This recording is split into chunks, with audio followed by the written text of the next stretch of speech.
بریلوی سے شادی کرتے ہیں کہ نہیں کر سکتے ہیں کہ نہیں کر سکتے؟ میں نے تو کی نہیں ہے، میں نے بتایا پھر گرین چینل میں میری شادی ہوئی تھی بھائی. تو بات دیوبندی بریلوی شیعہ اس کی اہل حدیث کی نہیں ہے. بات یہ ہے کہ کوئی بھی شخص چاہے وہ دیوبندی ہو، بریلوی ہو، شیعہ ہو، اہل حدیث ہو، کسی کے عقیدہ شرکیہ ہوگا تو اس سے نکاح جائز نہیں ہے. اس کا ذبیحہ، اس کا ذبح کردہ حلال نہیں ہے. اس کے پیچھے نماز جائز نہیں ہے. 3 احکام یاد رکھ لیں.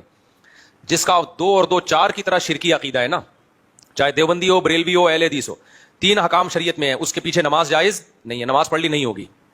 نمبر 2، وہ ذبح کرے گا جانور تو اس کا ذبیحہ حلال نہیں ہوگا. نمبر 3، اس سے نکاح کریں گے تو نکاح منعقد نہیں ہوگا. تو یہ کون ہے؟ جس کا عقیدہ اسلام کے کسی بنیادی ضروری عقیدے کا انکار کرے، وہ جیسے قادیانی ہے، ختم نبوت کے منکر ہیں، یا کوئی شخص اسلام کے عقیدہ توحید کا انکار کرتا ہے صاف لفظوں میں، میں نبی کو حاضر ناظر مانتا ہوں، ہر جگہ موجود ہیں، میں نبی کو عالم الغیب مانتا ہوں، سب کچھ اللہ نے علم دیا ہے نبی کے پاس، ما کانا وما یکون، کوئی چیز نبی سے مخفی نہیں ہے. یہ شرکی عقیدہ ہے. نبی کو مختار کل سمجھتا ہو کہ اللہ نے آپ کو تمام اختیارات دے دیے، آپ جو چاہے کر سکتے ہیں، اللہ نے آپ کو اختیارات دے دیے، حالانکہ اللہ کہتا ہے میں نے اختیارات کسی کو نہیں دیے. تو یہ 2 اور 2 4 کی طرح واضح بات کرے، گھمائے پھرائے نہیں. بعض لوگ گھماتے پھراتے ہیں. جب ان سے کہا جاتا ہے کہ نبی تو بشر تھے، آپ کہہ رہے ہیں نور تھے، تو کیا انسان نہیں تھے؟ تو بعض لوگ صاف کہہ دیتے ہیں کہ بشر تھے. بشر نہیں تھے، آپ نور تھے، انسان کی شکل تھی، اصل میں آپ نور تھے. تو یہ عقیدہ کافرانہ ہے، کیونکہ آپ قرآن کی واضح آیتوں کا انکار کر رہے ہیں آپ. لیکن بعض لوگ تعویل کرتے ہیں، کہتے ہیں نہیں ایکچولی وہ اس لحاظ سے نور تھے کہ وہ ہدایت کا نور تھے. وہ تو ٹھیک ہے، ہم بھی کہتے ہیں ہدایت کا نور تھے، لیکن انسان تو تھے نا، بشر تو تھے نا. آپ کے والد تھے عبداللہ، آپ کی والدہ تھی آمنہ، اور جو آج بھی سید ہیں وہ بھی بشر ہیں، سارے گوشت پوش کے بنے ہوئے انسان ہیں.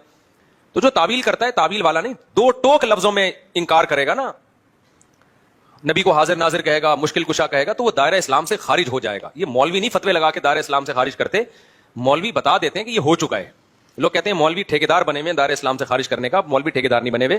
جو بیچارہ ہو جاتا ہے مولوی، اس کے بارے میں رپورٹ پیش کر دیتے ہیں کہ یہ کیا ہو گیا ہے، ہو گیا ہے.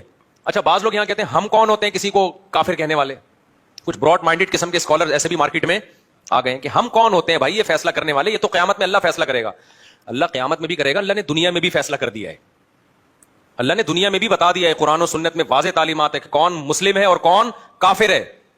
لہذا یہ فیصلہ کہ ہم کون ہوتے ہیں، ہم واقعی نہیں ہوتے، لیکن اللہ تو ہوتا ہے نا یہ فیصلہ کرنے والا. تو جو اللہ نے فیصلہ کیا وہ ہم پبلک کو بتا دیتے ہیں کہ یہ دلیل ہے اور یہ اللہ کا فیصلہ ہے. ہاں دلیل غلط تو پھر آپ کہیں کہ یار دلیل صحیح نہیں دے رہے آپ، تو یہ بالکل غلط ہے.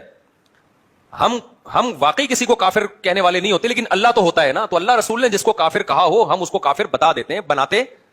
ہمارے یہاں کوئی فیکٹری نہیں ہے کافر بنانے کی، کوشش ہماری یہی ہوتی ہے کہ مسلمان بنائیں. ہم جو ہو جاتا ہے اس کو بتاتے ہیں بھائی اس کا اسلام سے تعلق نہیں ہے. اچھا، بعض لوگ کیا کرتے ہیں کہ براڈ مائنڈڈ اتنے بنتے ہیں کہ کسی کو کافر نہ کہو، کسی کو غیر مسلم نہ کہو. ٹھیک ہے، کافر کا لفظ ذرا سخت ہے تو آپ غیر مسلم کہتے ہیں. جب غیر مسلم کو بھی آپ کافر کہتے ہیں نا تو اس کو چڑ ہوتی ہے اس سے. تو کسی کو ہمیں طنز کرنا تو شریعت میں پسندیدہ نہیں ہے نا، تو اس کے لیے آپ اس کو کافر نہ کہیں، غیر مسلم کہتے ہیں. یہ ہلکا لفظ ہے، اس پہ وہ تو خود مانتا ہے کہ میں مسلم تھوڑی ہوں. یہ ایک الگ بات ہے کہ ہم کافر کو کافر کے بجائے ہم کیا کہیں گے، ایک ادب تمیز کا لفظ استعمال کریں گے، بھائی یہ غیر مسلم ہے. جیسے قرآن نے بھی اہل کتاب کو اہل کتاب کہا، ایک رسپیکٹ دی نا ان کو، لیکن یہ تو نہیں کہا کہ یہ مسلم ہے، یہ تو نہیں کہا نا. اتنی رسپیکٹ تھوڑی دینی ہے کہ ہمیں افورڈ ہی نہ کر سکیں. بھائی آپ پیار سے کسی کو بیٹا کہہ دو، اس نے کہا نادرا میں بھی میرا نام ڈال دو، آپ نے کہا بھائی اتنی رسپیکٹ دوں گا جو میں افورڈ.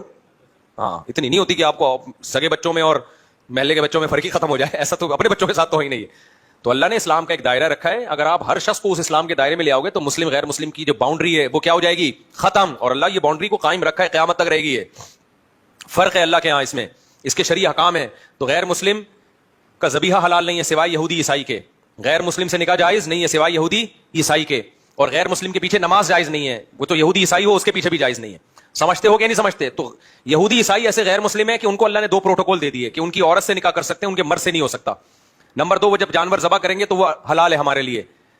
یہ صرف عیسائی اور یہودی کو پروٹوکول دیا. مسلمانوں میں کوئی مشرک ہو جائے اس کو یہ پروٹوکول نہیں دیا، اس کی کوئی دلیل نہیں، کیونکہ وہ بڑا مجرم ہے نا، توحید میں پیدا ہو کے شرک کر رہا ہے. ارے عیسائی تو پیدا عیسائی گھرانے میں ہوا نا، اس کا جرم ہلکا ہے. مسلمان پیدا توحید میں ہوا، ہمیشہ ایاک نعبد و ایاک نستعین پڑھتا ہے اور جاتا پھر مزاروں پہ سجدے کرتا ہے، تو یہ بڑا مجرم ہے، اس کا ذبیحہ حلال نہیں ہے، ایسی عورت سے نکاح جائز نہیں ہے. سمجھتے ہو؟ کیونکہ یہ ارتداد کے حکم میں ہے، مرتد کے حکم میں ہے. اب کیا مسئلہ ہے کہ یہ جو اسلام کے دائرے میں لوگوں نے کہا ہے کہ بھائی ہم نے جوڑ پیدا کرنے کے لیے اب ہر ایک کو ہم مسلم ہی سمجھیں گے یا سب کے پیچھے نماز جائز ہے، یہ بھی غلط ہے. بعض لوگ یہ کہتے ہیں نماز ہم تو بھائی ہر ایک کے پیچھے پڑھ لیتے ہیں، ہمیں اس سے کوئی غرض نہیں، ہم براڈ مائنڈڈ لوگ ہیں. تو براڈ مائنڈڈ بننے کی بھی ہمیں اتنی اجازت ہے جتنی شریعت نے اجازت بولو دی. نہ اتنے کڑوے بنو کہ لوگ تھوکنا شروع کر دیں، نہ اتنے میٹھے بنو کہ لوگ نگلنا شروع کر دیں. ہمارے ابا کا ملفوظ ہے یہ.